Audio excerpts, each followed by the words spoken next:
The Door Lectures on Mental Science. By Thomas Troward. Lecture 2. Individuality. Part 1 of 2. Individuality is the necessary complement of the universal spirit, which was the subject of our consideration last Sunday.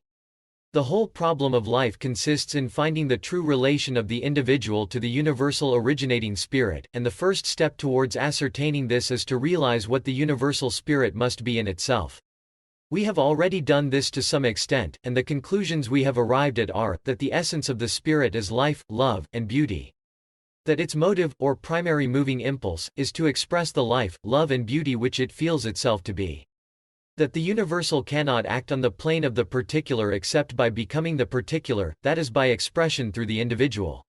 If these three axioms are clearly grasped, we have got a solid foundation from which to start our consideration of the subject for today. The first question that naturally presents itself is, if these things be so, why does not every individual express the life, love, and beauty of the universal spirit? The answer to this question is to be found in the law of consciousness. We cannot be conscious of anything except by realizing a certain relation between it and ourselves.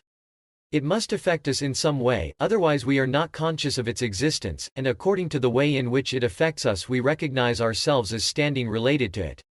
It is this self-recognition on our own part carried out to the sum total of all our relations, whether spiritual, intellectual, or physical, that constitutes our realization of life. On this principle, then, for the realization of its own livingness, the production of centers of life, through its relation to which this conscious realization can be attained, becomes a necessity for the originating mind. Then it follows that this realization can only be complete where the individual has perfect liberty to withhold it, for otherwise no true realization could have taken place. For instance, let us consider the working of love. Love must be spontaneous, or it has no existence at all. We cannot imagine such a thing as mechanically induced love. But anything which is formed so as to automatically produce an effect without any volition of its own, is nothing but a piece of mechanism. Hence, if the originating mind is to realize the reality of love, it can only be by relation to some being which has the power to withhold love. The same applies to the realization of all the other modes of livingness, so that it is only in proportion, as the individual life is an independent center of action, with the option of acting either positively or negatively, that any real life has been produced at all. The further the created thing is from being a merely mechanical arrangement, the higher is the grade of creation. The solar system is a perfect work of mechanical creation, but to constitute centers which can reciprocate the highest nature of the divine mind, requires not a mechanism, however perfect, but a mental center which is, in itself, an independent source of action. Hence by the requirements of the case man should be capable of placing himself either in a positive or a negative relation to the parent mind, from which he originates, otherwise he would be nothing more than a clockwork figure. And this necessity of the case, then, we find the reason why the life, love, and beauty of the spirit are not visibly reproduced in every human being. They are reproduced in the world of nature, so far as a mechanical and automatic action can represent them, but their perfect reproduction can only take place on the basis of a liberty akin to that of the originating spirit itself, which therefore implies the liberty of negation as well as of affirmation. Why, then, does the individual make a negative choice?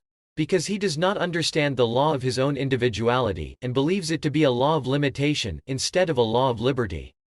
He does not expect to find the starting point of the creative process reproduced within himself, and so he looks to the mechanical side of things for the basis of his reasoning about life.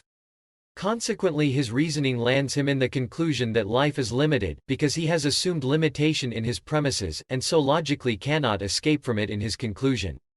Then he thinks that this is the law and so ridicules the idea of transcending it.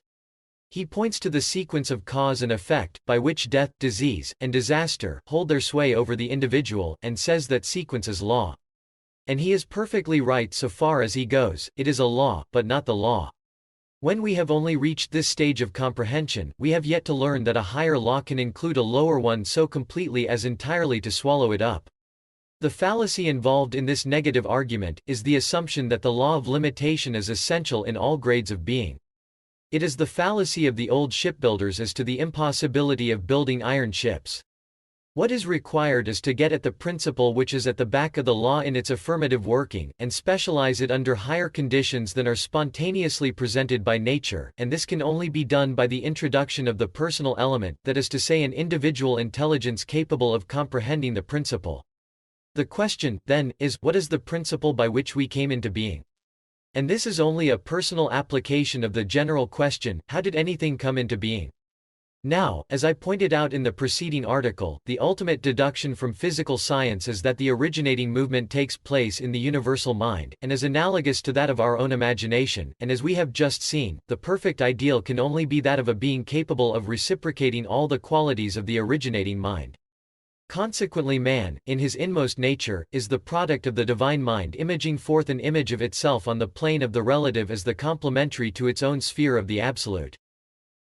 If we will therefore go to the inmost principle in ourselves, which philosophy and scripture alike declare to be made in the image and likeness of God, instead of to the outer vehicles which it externalizes as instruments through which to function on the various planes of being, we shall find that we have reached a principle in ourselves which stands in loco Dei towards all our vehicles and also towards our environment. It is above them all, and creates them, however unaware we may be of the fact, and relatively to them it occupies the place of first cause. The recognition of this is the discovery of our own relation to the whole world of the relative. On the other hand, this must not lead us into the mistake of supposing that there is nothing higher, for, as we have already seen, this inmost principle or ego is itself the effect of an antecedent cause, for it proceeds from the imaging process in the divine mind. We thus find ourselves holding an intermediate position between true first cause, on the one hand, and the world of secondary causes on the other, and in order to understand the nature of this position, we must fall back on the axiom that the universal can only work on the plane of the particular through the individual. Then we see that the function of the individual is to differentiate the undistributed flow of the universal into suitable directions for starting different trains of secondary causation. Lecture 2. Individuality. End of Part 1 of 2. Need help understanding Troward's teachings? The Thomas Troward lectures contain very deep and powerful information, but to get the most out of them, require repeated listening and in-depth study.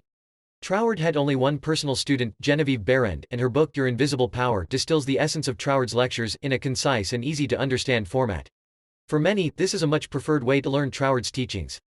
Click the link below this video to visit yourinvisiblepower.us and learn more about Genevieve Behrend's recently updated book.